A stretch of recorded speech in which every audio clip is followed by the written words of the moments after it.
Credit my 4-year-old. That's what I know. It's like to be some of those kids.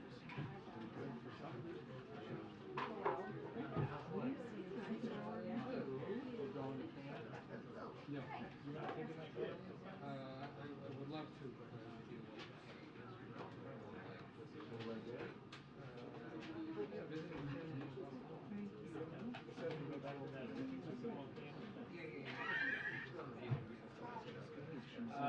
No, not this trip. Plenty of other stories. Right. Almost like just filling in a song.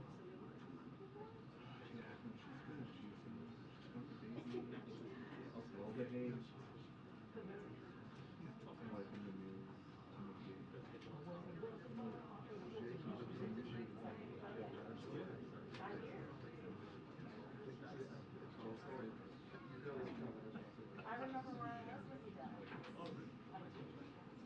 You know, I wasn't alive when he died.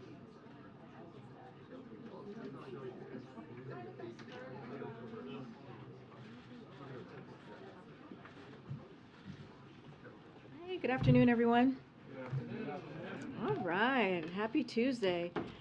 So my colleague, Admiral John Kirby, is here today to answer any questions on about the President Putin, President Xi meeting in Moscow today. And so any other questions that you may all have on foreign policy, he'll be happy to take them.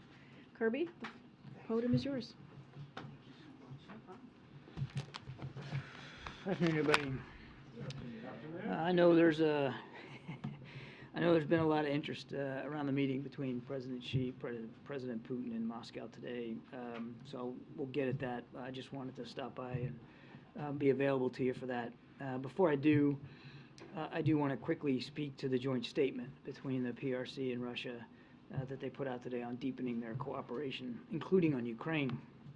On Ukraine, I would note that the two sides just said, quote, "The purposes and principles of the UN Charter must be observed, and international law must be respected." Well, we agree. Following the UN Charter would mean that Russia should withdraw from all the territory inside Ukraine, the territory of another member state of the UN, a member that it has invaded. The UN Charter enshrines the principles of respect for the sovereignty and territorial integrity of all countries, including Ukraine. Now, they also said, quote, the parties call for the cessation of all steps that contribute to escalation of tension and the prolongation of hostilities. We agree. One way to stop the hostilities is to pull Russian troops out of Ukraine, but short of that, Mr. Putin could stop bombing hospitals.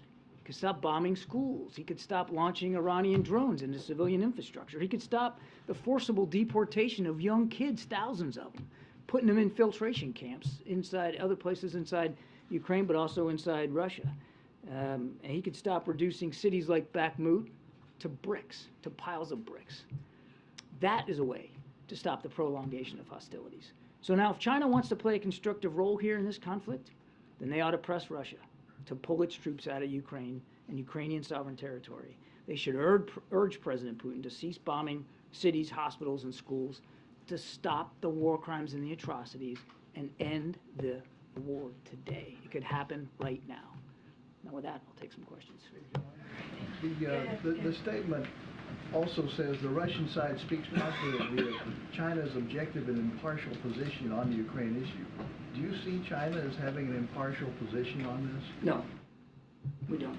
How do you interpret this statement? Well, certainly I'm not going to do a book review on their statement. They can do that. They can speak to their words. But I don't think you can reasonably look at China as impartial in any way. They haven't condemned this this invasion. They haven't stopped buying Russian oil and Russian energy. President Xi saw fit to fly all the way to Moscow, hasn't talked once to President Zelensky, hasn't visited Ukraine, hasn't bothered to avail himself of the Ukrainian objective, and he and his regime keeps parroting the Russian propaganda that this is somehow a war of the West on Russia, that it's some sort of existential threat to Mr. Putin. That's just a bunch of malarkey. Ukraine posed no threat to anybody, let alone Russia. So no, it can't be seen that Russia's impartial. Now look, if he's willing to talk to President Zelensky and willing to get the other side, and we, you know, if any future potential negotiation can incorporate Ukrainian views and perspectives and can be achieved and pursued with Ukraine, as President Biden has said, nothing about Ukraine without Ukraine. If that's the direction, then that's something that that could be seen as impartial. But I just don't think right now that they can be seen that way. And lastly, are we watching a budding alliance between China and Russia here? I think you've seen over years now these two countries growing closer together. Peter asked a question similar to that yesterday. I wouldn't go so far to call it an alliance. Yesterday I called it a marriage of convenience, because that's what I think it is. In President Putin and Russia, President Xi sees a counterweight to American influence and NATO influence, certainly on the continent and elsewhere around the world. In President Xi, President Putin sees a potential backer here. This is a man who doesn't have a whole lot of friends on the international stage. Like, you can count them on one hand mostly. And he really needs and wants President Xi's support for what he's trying to do, because he's blowing through inventory, he's blowing through manpower. His military is getting embarrassed constantly. They've lost greater than 50% of the territory that they took in the first few months of this war. He needs help from President Xi, and that's what this visit was all about. Now, whether it results in anything, we'll see. Go ahead, MJ. John, two questions for you. Is the U.S. aware if there has now been an official request from Putin to Xi for lethal aid to be used in Ukraine? I can only go by what we've seen them say today, which obviously was not part of their, at least part of the readout and part of the statements they put out today. I would tell you what I said yesterday remains true. We don't think that China's taken it off the table, but they haven't moved in that direction. We've seen no indication that they're about to or fixing to provide lethal weapons. And my second question, the president considers Vladimir Putin to be a war criminal. I'm just wondering what it means to President Biden that Putin calls Xi Jinping a friend. I don't think we're overly exercised about that comment. I mean, it wasn't that long ago, MJ, where they were talking about a relationship without limits, right? Partnership without limits. So we're not going to get all hot and bothered about the use of friends. What we've seen is these are two countries that are growing closer together, that see in each other useful purposes for pushing back, as I said yesterday, for chafing and bristling at a rules-based order around the world. They want to change the rules of that game. In fact, they would love nothing better, both countries, to see the rest of the world play by their rules rather than the ones that are enshrined in the UN Charter and what everybody else is following. So that's what's going on here.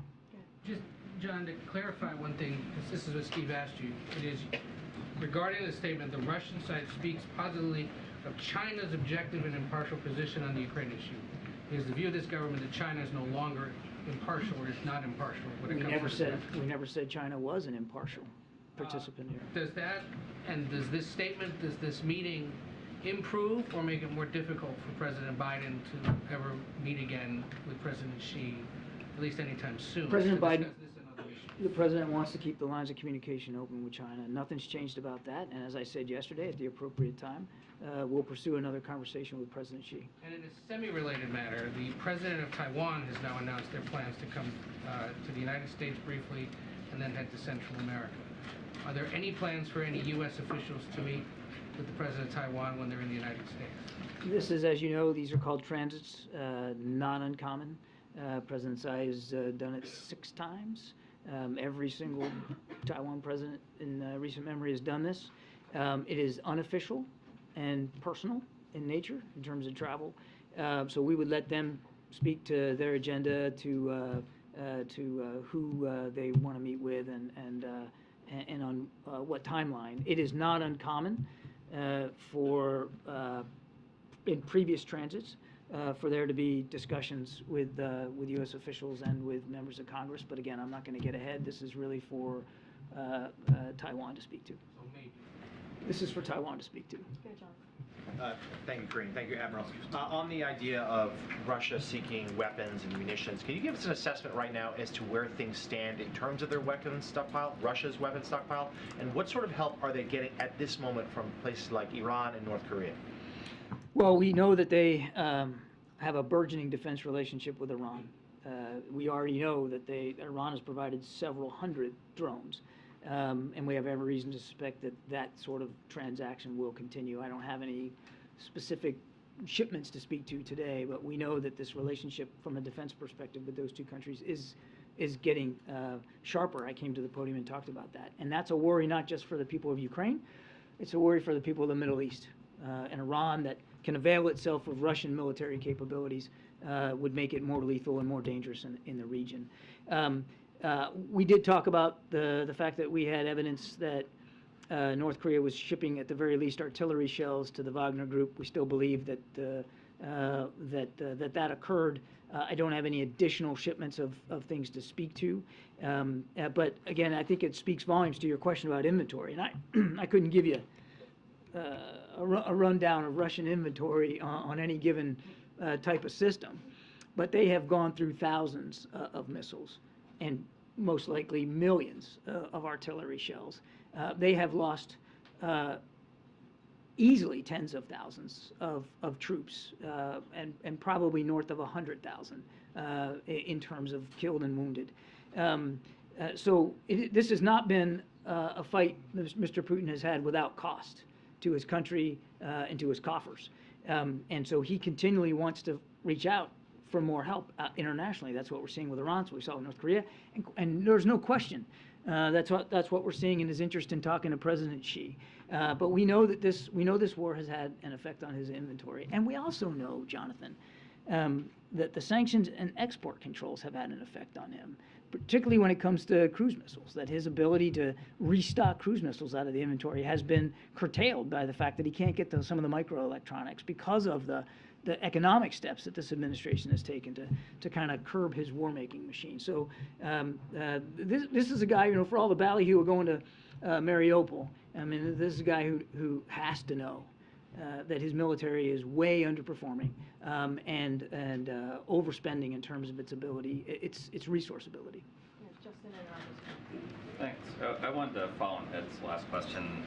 You guys have obviously made this concerted effort to, ahead of the visit of the Taiwanese president, sort of downplay it as not uncommon, not intended as a provocation. Not downplaying, it's true, it's not uncommon. They have happened before. It's not about downplaying, it's about being factual.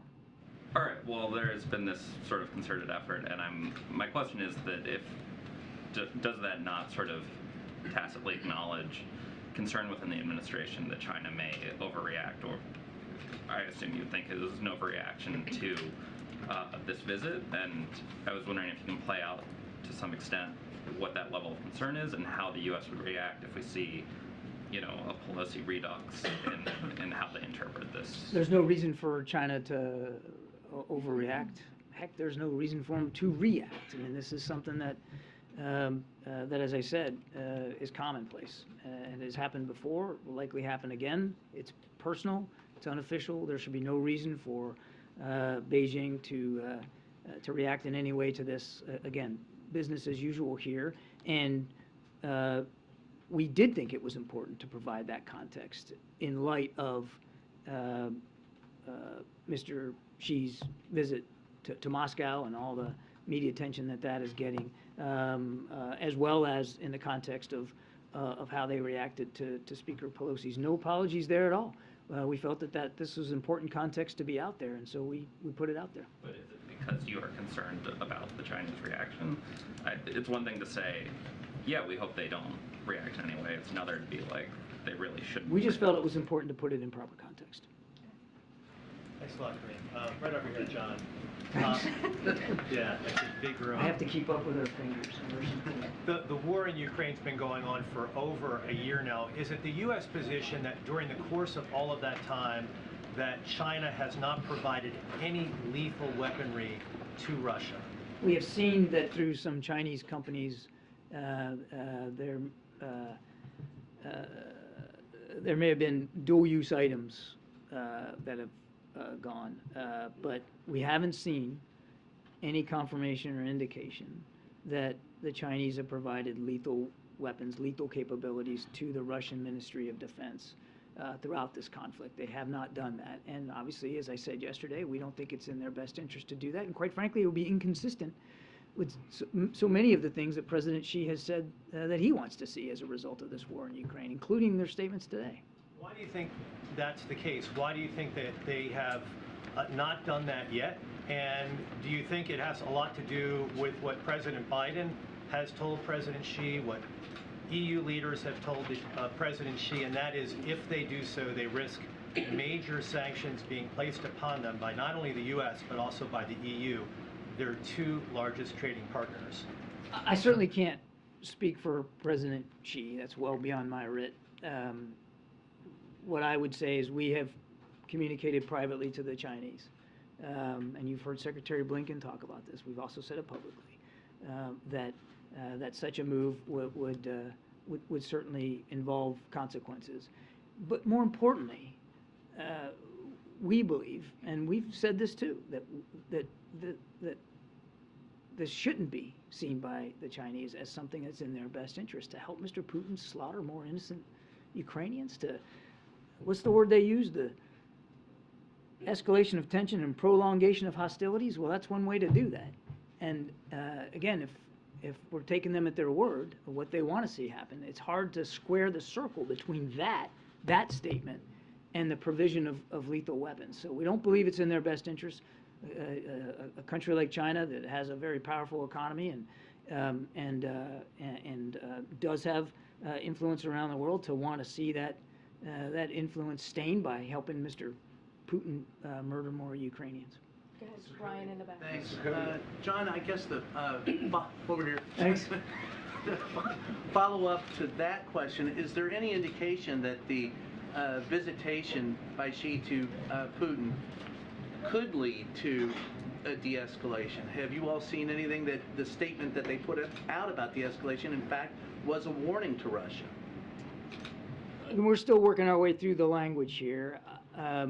So I don't want to get into a deep analysis, but coming out of what we've seen today, we haven't seen anything that they've said, they put forward, that gives us hope that this war is going to end anytime soon. As a matter of fact, Mr. Putin said something to the effect today, or his spokesman Peskov, I think, said something to the effect today that they're willing to negotiate, but it's the West and Ukraine that is refusing, which of course is absolutely false. So we've seen I don't think the meeting today gives us great expectations that the war is going to end anytime soon. And then as a quick follow-up to that, is there any indication that we would be willing to talk with, or let me put it another way, is there any indication that Russia is showing any signs that they would back off at any point in time? Are they still, guns blazing? No sign at all that Mr. Putin is changing his calculus.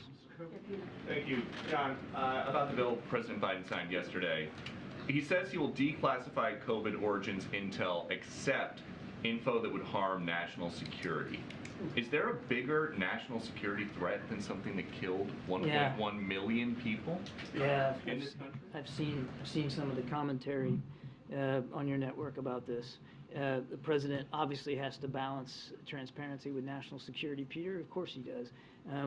Right when coming into office, ordered the declassification of what the DNI had on COVID origins, ordered the entire intelligence community, and added the Department of Energy to that list. And where is it? Hey, let me finish my answer. If we're talking about the beginning of added the his Department term. of Energy and the national labs, told them to keep studying it.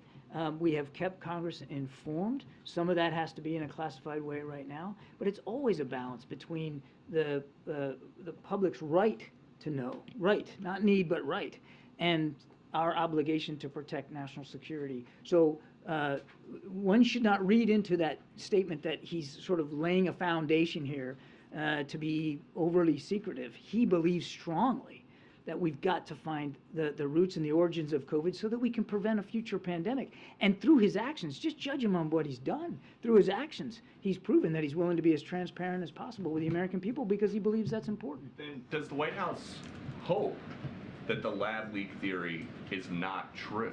We don't have a hope one way or the other, Peter. What we want is the ground truth. Wherever that takes us, wherever the science takes you, wherever the facts takes you, President Biden wants to know so that he can help work with the scientific community to prevent a future pandemic. We're not, there's no thumb on the scale here, Peter. It's not about not wanting a certain outcome.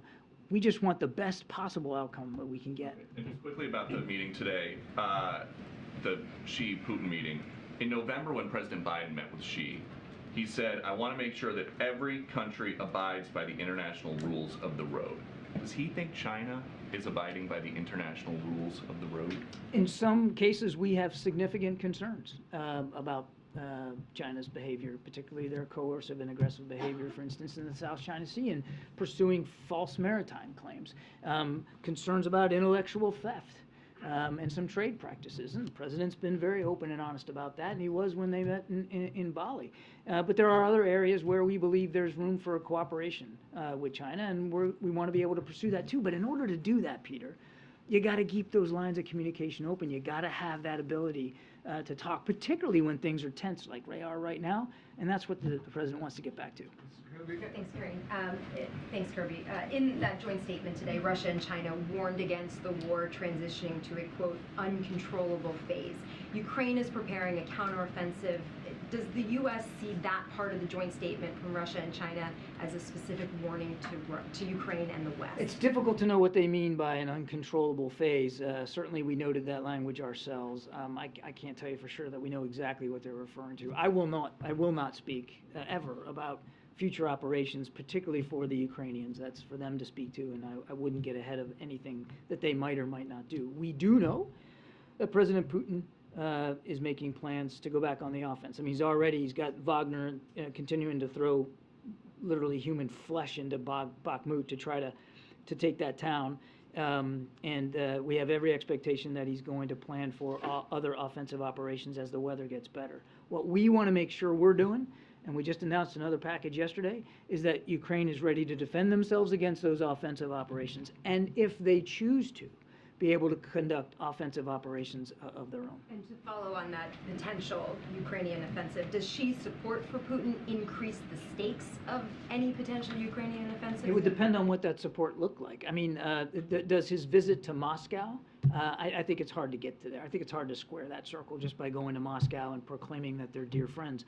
But if the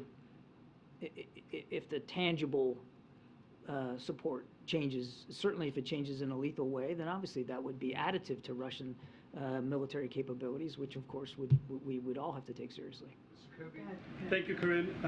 And John, thanks for doing this on back-to-back days.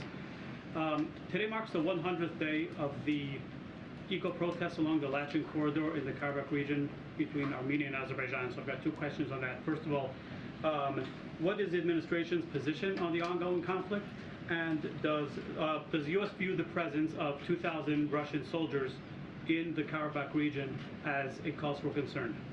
I would just, broadly speaking, what we've said before is we urge all sides here to de-escalate. We don't want to see any of this violence, and we want to see all sides take appropriate steps to de-escalate the tension and to stop the violence. But beyond that, I'm really not prepared to go today. And what about the Russian troop presence? I'm not prepared to go beyond that today. Thanks, Karine. Thanks, Kirby. I wanted to ask about the upcoming trip to Canada, and what does the president plan to bring up? Is he prepared to talk about the problems the Canadians are having at the northern border? But is he also concerned that Canada is behind on its contributions to NATO, especially as the war in Ukraine goes on? I think we're going to have more to talk about tomorrow on this, so I don't want to get too far ahead of where we are. Canada, as you know, is not only a neighbor to the north, but a NATO ally. And the President and Prime Minister Trudeau have a terrific relationship. He's looking forward to getting up there. There are a range of issues that you can imagine they'll talk about. Everything from NORAD and modernization of NORAD capabilities, as well as, of course, I think, the military security and national security issues writ large, migration concerns, climate change. There'll be certainly issues of trade to discuss. There's a lot, but I think we'll have more to say about that tomorrow. Thank you, Karine. Mr. Kirby, Andy Linsky, the Wall Street Journal. Yesterday when you were here, you were asked about Vice President Harris's trip to Africa, and you said that it's a trip that's about Africa. But it's also a part of the country, or part of the world where the Chinese have been investing billions upon billions of dollars. Yeah. And can you talk at all about whether countering that influence is important at all to the administration? Our focus on the continent is, as I said yesterday, about the continent. And we're mindful, of course, of Chinese efforts to improve and deepen their involvement in Africa, Latin America, and elsewhere around the world. And one of the things that came out of the African Leaders Summit was a growing recognition that we perceived by African leaders, that they're beginning to realize that China's not really their friend. They get these loans, high interest, can't pay them. China says, hey, bills coming due, so I guess I'm going to take this and this and this from you. And that's starting to happen across the continent. And African leaders are beginning to see that China's interests in the region are purely selfish. As opposed to the United States, we are truly committed to trying to help our African friends deal with a spate of challenges: food insecurity, energy insecurity, both of which, by the way, have been drastically exacerbated by this war in Ukraine by Mr. Putin, contrary to what Foreign Minister Lavrov would say. Counterterrorism, where we are still partnering with some of our African partners to go after terrorist networks. Climate change, I could go on and on. And that's why the president, coming out of that summit, assigned Johnny Carson's as the implementer. An implementer, a guy whose whole job is to go out and take all the things we talked about in the summit and make it true. And part of that, of course, is going to be principal level travel, and the vice president will be having discussions with African leaders on all those issues when she travels, and she's very much looking forward to that. I have a follow-up on the African trip. In countering China's influence on the continent, is the vice president going to take on some of the human rights issues that are present in Ghana and Tanzania and in Zambia?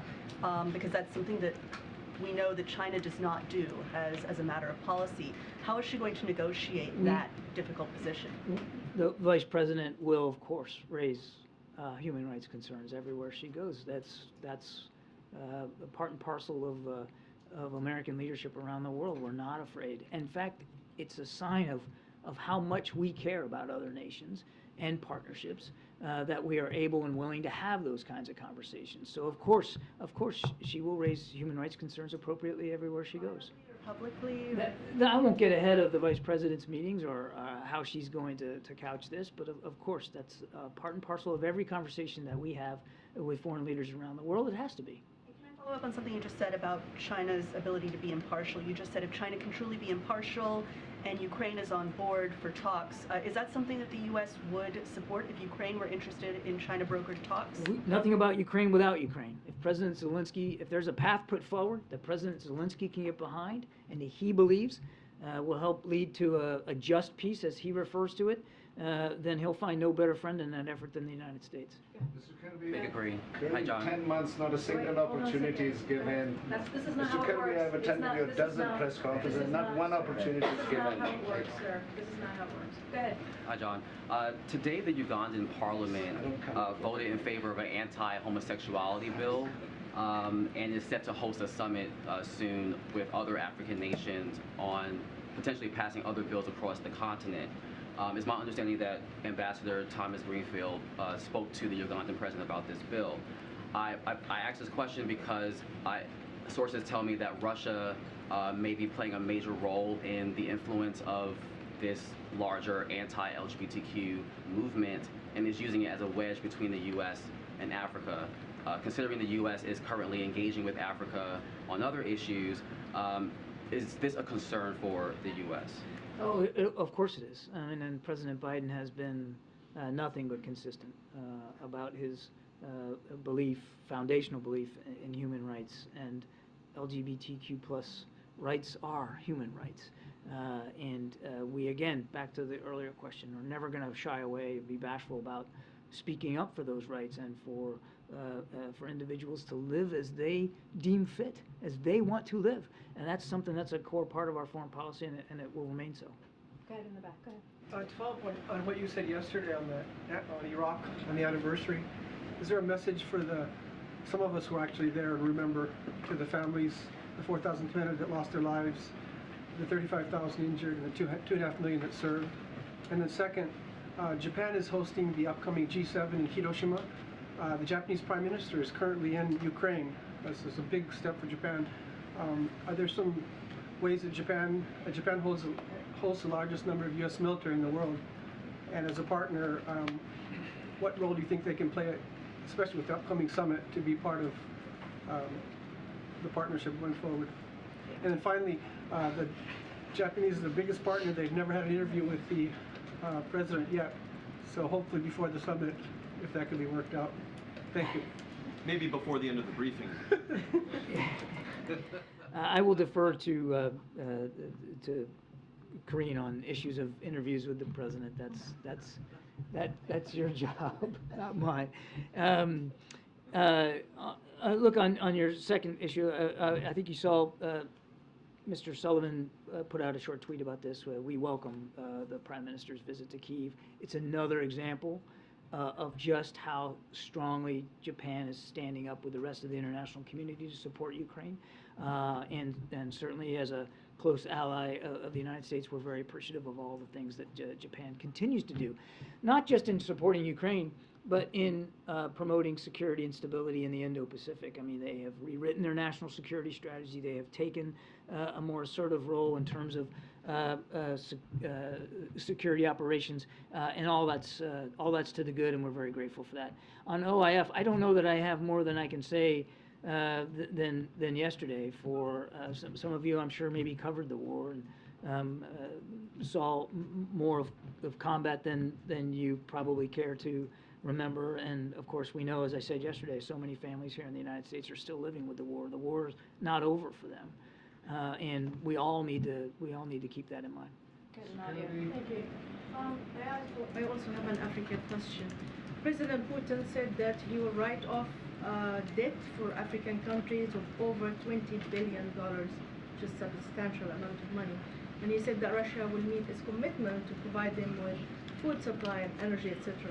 Do you think this comes into the equation of the Russia-Ukraine war and trying to sway Ukraine over the vote, especially in the UN? And do you think the U.S. is doing enough to counter Russia's influence, not just China? Russia's I think this is a cynical effort by Mr. Putin to try to convince nations in Africa that the West is the reason for their food insecurity and for their energy insecurity. And if I was any leader in Africa, I would take anything that President Putin says about assurances of financial, economic, or energy assistance with a huge grain of salt. I mean, it is Mr. Putin's war that has contributed to the food insecurity on the continent. It's his war that has contributed to the energy insecurity on the continent. And he might like to gloss over that and send Foreign Minister Lavrov on field trips all over Africa to say that it's the West's fault or it's the United States' fault, but it's not. It can be tied directly. Now, it's also due to drought, climate change, and even domestic instability. I don't want to overstate other factors here, but don't make no mistake, his war in Ukraine is having these kinds of effects on the African continent. And if he's serious about addressing it, if he's serious about winning over African audiences, about making things better, rather than throwing out false promises of loan relief, he ought to just pull his troops out of Ukraine. Then, if there's no war, energy and food insecurity will be a lot less worrisome for everybody. Way in the back, way in the back. Thanks, Green. Thanks, John. There, thanks. Way in the back. Appreciate it. The bill that the president signed yesterday on COVID origins, it calls for the declassification within 90 days. Can you give us a better sense as to when that information will actually be declassified? Are we talking about days, weeks, months? I can't give you a date certain right now. I mean, he just signed this yesterday. We're mindful of what the legislation says in terms of the 90-day time frame. We'll work on this as diligently as we have been working on it, and we'll be fully transparent with the American people, again, appropriately to our own national security concerns, but I couldn't give you a date certain on the calendar. When it's out there, people will be able to see it for themselves and form their own opinion. At this point, has the president formed an opinion as to what he thinks happened? No, he has not. Nor would he. Why would he? He wouldn't form an opinion before he has access to, more and more intelligence about what happened. I'll tell you what he has formed an opinion on, and that is that it's important that we get to the roots of it so that we can prevent another pandemic, and that that scientific research labs who do important work also know that they need to be as accountable and transparent as they can be with the research that they're conducting. That he has formed a strong opinion on, but he's made no conclusions, nor would he until more information is available. Thank you, Admiral. Appreciate it. In the back here. Thank you. I'd like, if I may, okay, if I may turn your attention to Nicaragua, sir. Nicaragua. Okay, Nicaragua is my question. Okay, so you may know that Daniel Ortega recently threw into prison Bishop Rolando Alvarez, well-known, well-respected bishop throughout the world, but in Nicaragua, that's where he was bishop. He was thrown in prison for 26 years on trumped-up charges. The question one, are you aware of any efforts the U.S. is making to free Rolando Alvarez, the bishop? I'm gonna have to take the question and get back to you, sir. I'm not tracking that particular case. Would the Biden administration have any message for the Ortega regime that continues to persecute Catholics in that country? We have been clear and consistent with nations all over the world about the importance of religious freedom and proper human rights and civil rights for not only their citizens, but certainly for ours as they travel abroad. But I don't have any more specific on that. Okay, two more. Yeah, thanks. Admiral, you talk about how Russia's forces are going through ammunition, going through personnel. We've seen reports about them increasing the draft to get more soldiers. At what point do they start running out of ammunition? I mean, do you have an assessment on how long they can continue what they're doing before either someone resupplies them or they have to? I think you can see in his own efforts, right, to hire Wagner, and for Wagner and Mr. Prigozhin actually bragging about going to prisons and getting more convicts. I think you can see it in what they're doing in Bakhmut. I think you can see it in their outreach to Iran, and now trying to forge some sort of transactional relationship where Iran actually gets access to Russian military capabilities. I can see it, the outreach to North Korea for artillery, and of course this meeting in Moscow, which, make no mistake, Mr. Putin was hoping would lead to additional support from China. You can see it in what Mr. Putin is doing. The fact that he goes to Mariupol on the eve of President Xi's visit. What is that other than trying to cast some sort of signal that he's large and in charge there, and that President Xi should take note of that? You can see in what Mr. Putin is doing that he knows he's having resource difficulties because of what he's blown through over the last year in terms of actual ammunition and missiles, the tanks and aircraft he's lost, and absolutely the soldiers that he has literally thrown into a meat grinder and continues to do so. By his own actions, you can see very well that he knows that he's got shortage issues and he's trying to overcome them. And that's another reason why, quite frankly, we don't want to see a ceasefire right now. Because a ceasefire right now, freezing the lines where they are, basically gives him the time and space he needs to try to re-equip, to reman, to make up for that resource expenditure. Can you quantify the ammunition issue, or do you choose not to in front of the world? I choose not to in front of the world. Okay, last question. Thank you. Two, if I may. On this U.S. claim to have intelligence that China has been considering providing lethal aid to the Russians, and without expecting you to divulge classified information here, can you at least say that you have any insights or some window onto what kind of lethal aid the Chinese have been considering providing? No, I'm not going to go there, James. You don't know? I'm not going to go there. My second question. I want to draw on your long experience in the Navy and in the national security apparatus. You've served, I don't know how many administrations. How many administrations? Well, over the course of my entire Navy career? Oh gosh, I don't know, 6 or 7 probably. So I wonder if you could share with us any observations you might have as to the current Commander-in-Chief, and whether you observe anything distinct or unique about how he approaches the central business of the presidency, which is decision-making. James, I don't know that that's a fair question for me. I'm just a guy talking for the NSC up here. But look, I didn't know the president before I took this job but I've since got a chance to get to know him. And I'll tell you, his fine feel and touch, particularly on issues of foreign policy and national security, is very, very distinct. And he asks great questions. There's not a single engagement that I've ever had with him where he wasn't pushing and pressing and wanting more detail and wanting a deeper level of context. He thinks these things through carefully, and I can tell you, this I know for sure, certainly, because of my job at the Pentagon too, before I came here, that when it comes to putting America's men and women in uniform in harm's way, you won't find another commander-in-chief who thinks more carefully, deliberately, and consciously about that than President Biden. Thanks, everybody. Appreciate it. Thank you. Thanks, John. All right, thanks, Admiral. Okay, I know folks have to gather at like 4:15, so we'll try to do this super quick. As you just heard from the President earlier this afternoon, this administration is taking historic action to protect our nation's most cherished landscapes.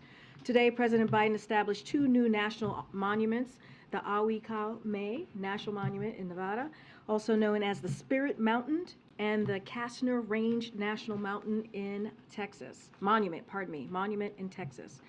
Together, these new monuments protect our over 500,000 acres of public lands and honor a tribal site and our military veterans. In addition, the President directed the Secretary of Commerce to consider initiating a new National Marine Sanctuary designation to protect all U.S. waters around the Pacific remote island.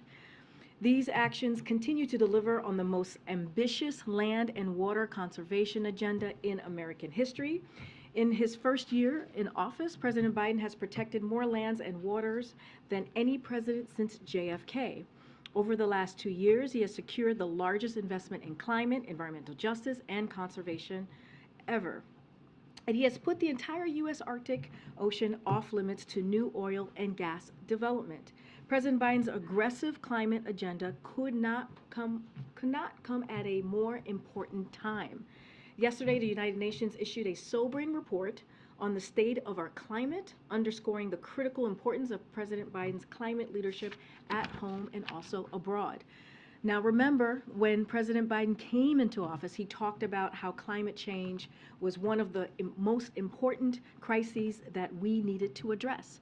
And that's what you've seen from him over the last 2 years. He rejoined the Paris Agreement and rallied more than 100 countries to join the global methane pledge to reduce methane emissions. He secured the most ambitious climate legislation, which has sparked a clean energy manufacturing and jobs boom here at home while accelerating the global clean energy race abroad. He put the United States back on track to reach its clean energy goals, reducing U.S. greenhouse gas emissions in half by 2030 and reaching net zero goals. And on the President's watch, EV sales has tripled and domestic solar capacity is on track to increase 5 times by next year. But here's the thing.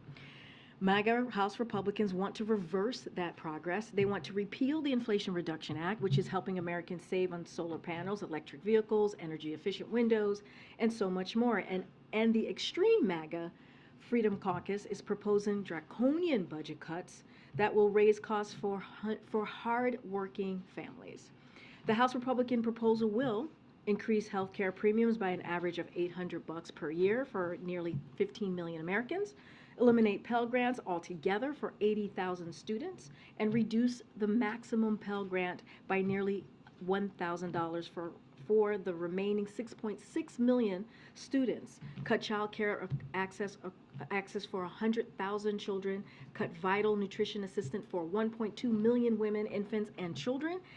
And as we said yesterday, the MAGA Republicans' proposal will be a 5-alarm fire for hard-working families. While President Biden is focused on giving those families more breathing room, MAGA congressional Republicans would increase costs and worsen inflation. And with that, hello, Josh. Hi, how are you? Good to see you. Happy Tuesday. Happy Tuesday indeed. 2 questions. Sure. Today, Treasury Secretary Yellen said the federal government could step in to protect depositors at banks if there is a risk of contagion.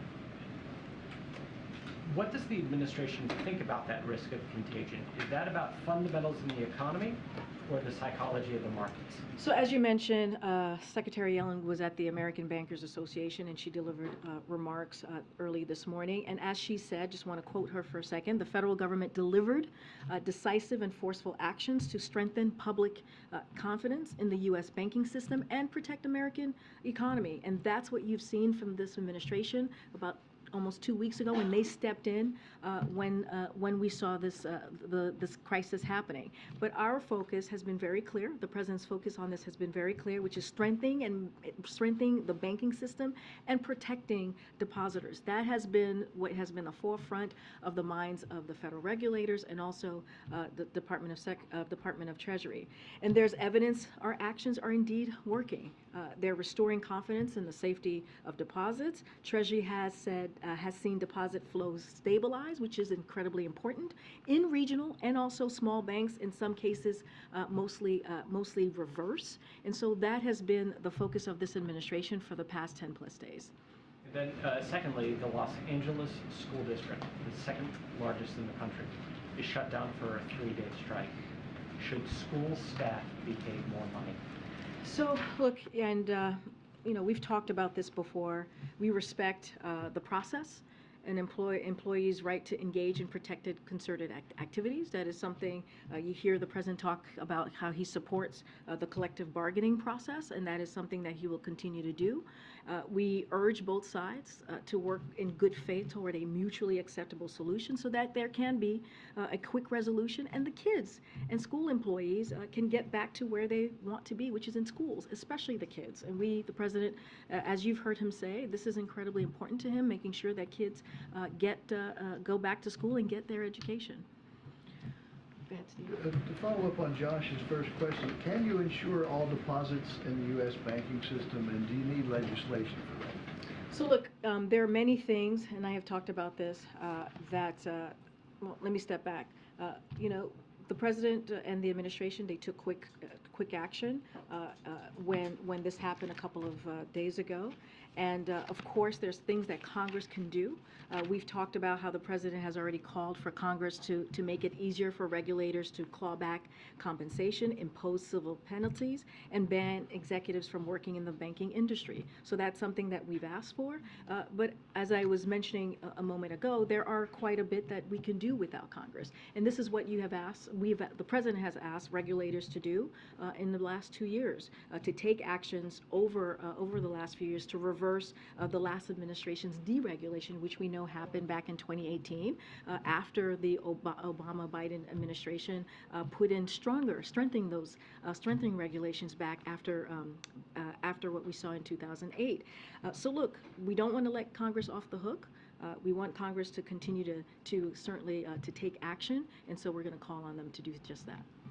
Karine, I know this White House doesn't weigh in on the Fed's policy deliberations, so not asking you to do that, but just in the bigger picture, can you give us a sense of how the White House is watching Jerome Powell's statement tomorrow, as well as the interest rate decision that is coming?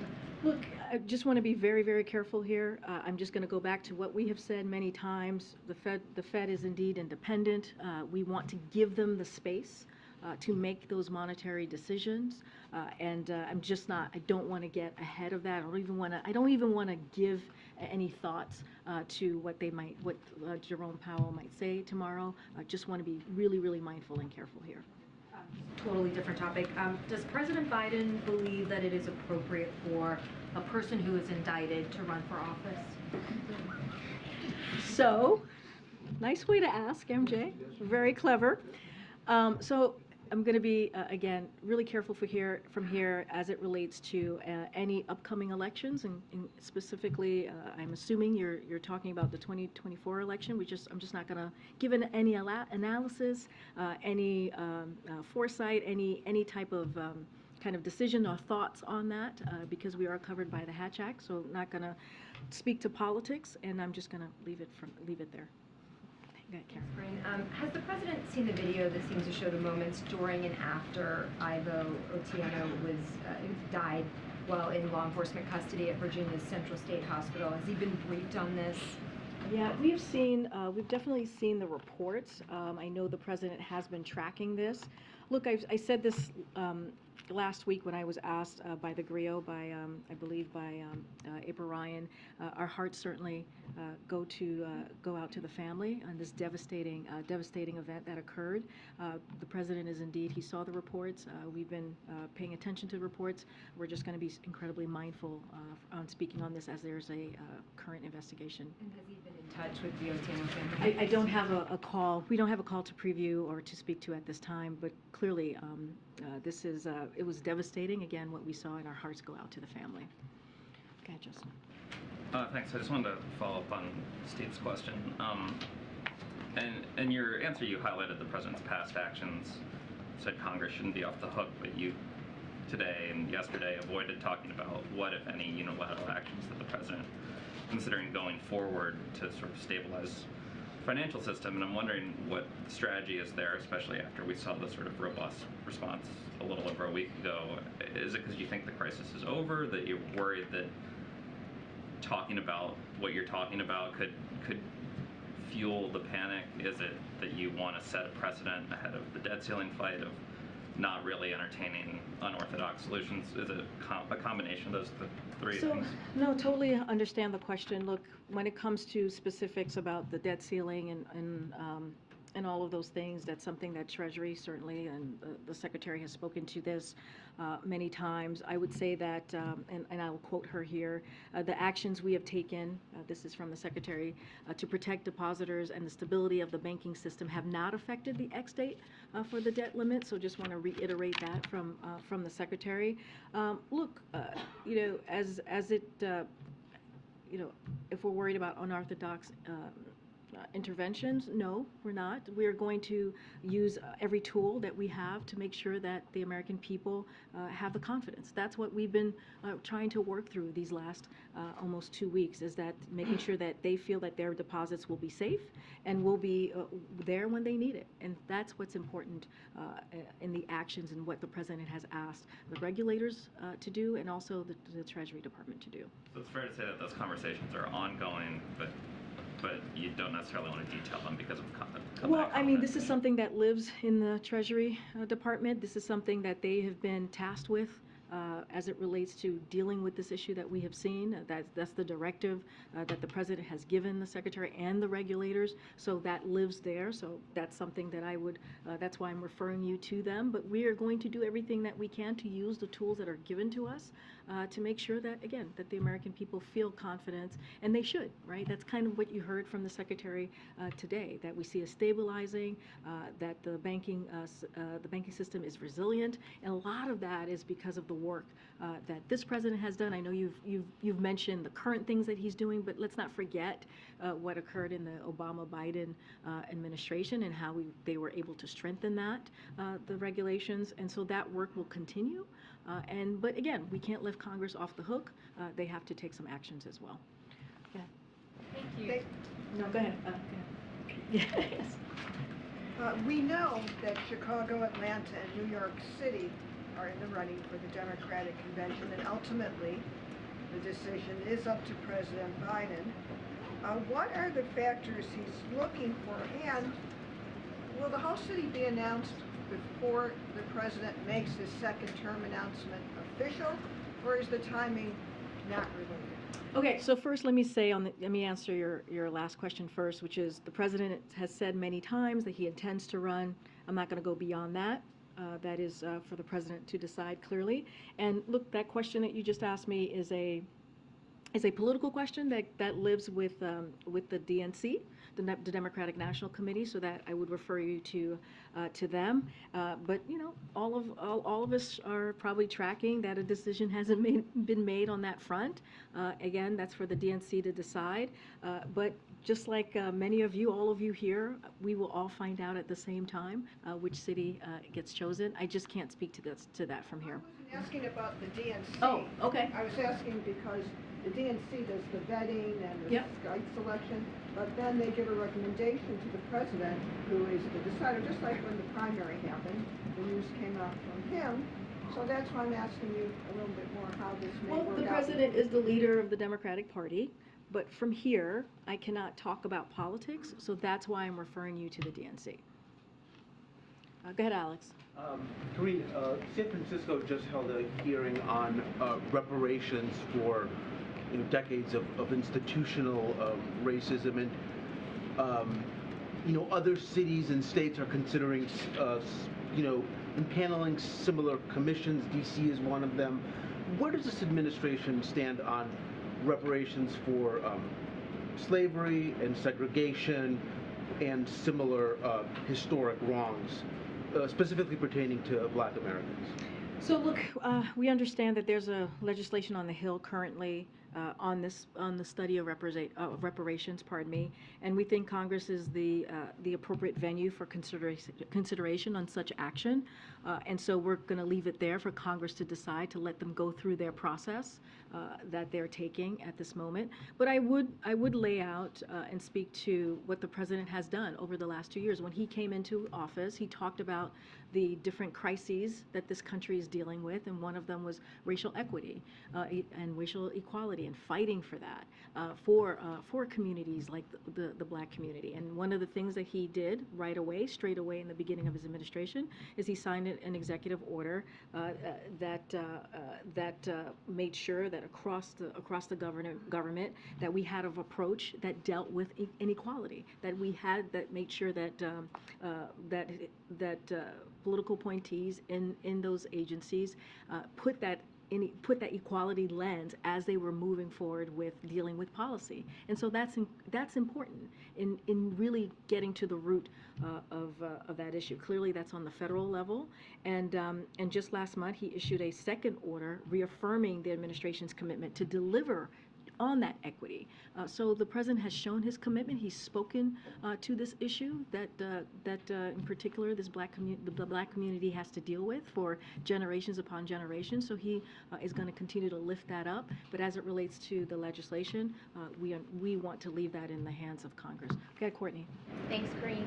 I wanted to ask about the Supreme Court. The American Bar Association a resolution urging the Supreme Court justices to agree to an ethics code, given how consequential their decisions have been over the last year, and there are bills in Congress considering this. What's the president's position on a mandatory code of ethics for the highest court? So I'm just not going to speak to that from here.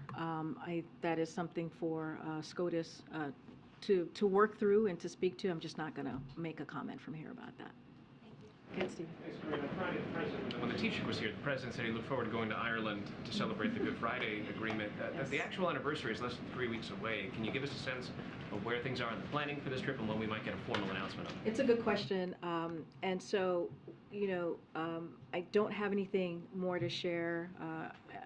Any plans to go to Northern Ireland and the Republic to acknowledge the anniversary of the Good Friday Accord. The president said he looks forward to doing that, but we're still in process of hammering out what those details will be. And as soon as we have more information, we'll certainly share that, understanding that that's 3 weeks away. But as the president said, he's looking forward to it. Hi. Thanks, Are you new to the room? Yes, Ali Rocker with NBC. Nice to meet you. Nice to meet you too. Earlier this month, President Biden said he spoke with the family of Senate Minority Leader Mitch McConnell after his fall. Has the president spoken directly with Leader McConnell since then? Don't have any conversations to read out at this time. Yes, the president called the family of Leader McConnell, clearly wishing him a speedy recovery, which we continue to do. Just don't have anything beyond what we laid out a couple weeks ago. Okay. Go ahead, Jim. Thanks, Karine. I wanted to ask you about some comments by the president of Mexico, who's been very critical of the administration recently. Just today, he suggested that the U.S. had blown up the Nord Stream pipeline. Suggested the administration was trying to derail Donald Trump ahead of the 2024 election.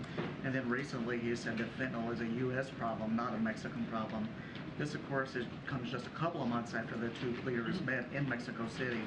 I'm wondering what this says about U.S.-Mexico relations, how you go forward when he's saying these kinds of things. Well, you said a couple things that I want to address.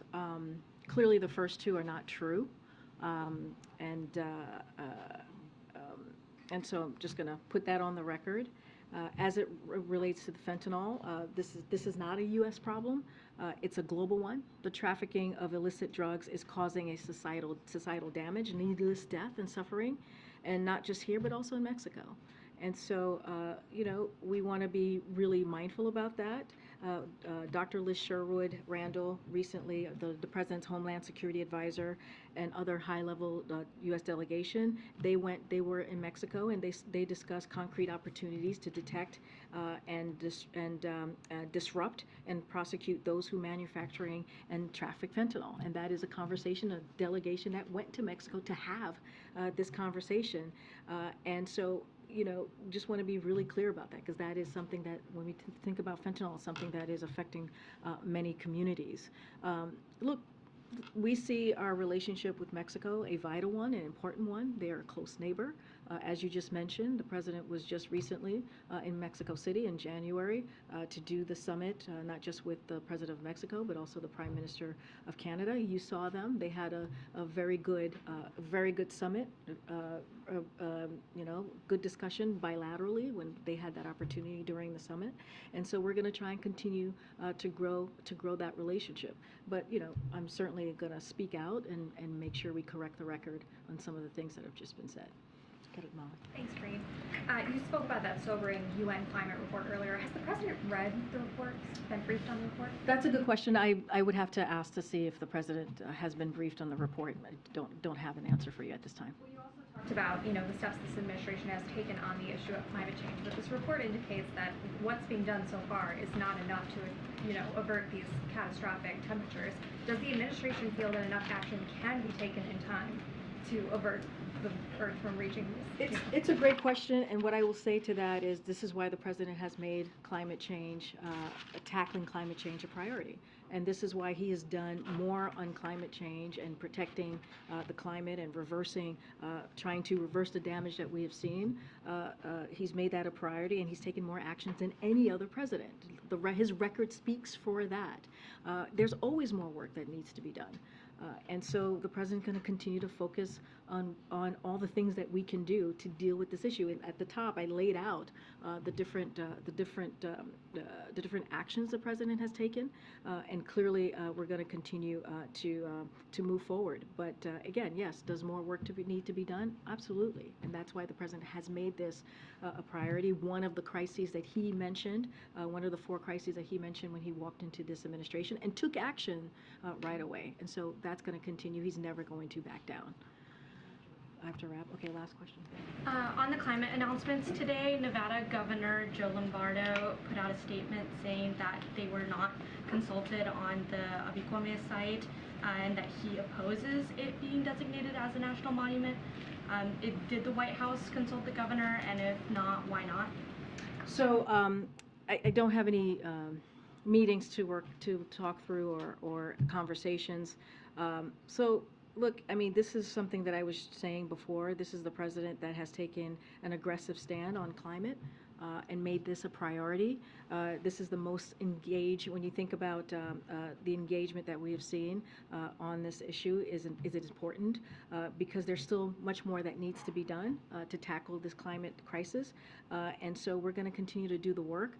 I can't speak to any conversation that has been had with the governor, but I can say that the president is tackling the climate crisis as a priority, and we're doing the work like no other president has done, and so we're going to continue to move forward on doing that. Does the president usually consult governors on these kinds of decisions? The president and his Office of Intergovernmental Affairs, which deals with the governors and deals with mayors and also local elected officials, is in constant communications into your question with governors. I just don't have a readout to give you on that particular conversation or engagement. All right, everybody. I'll see you tomorrow. Thanks, Karine.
focus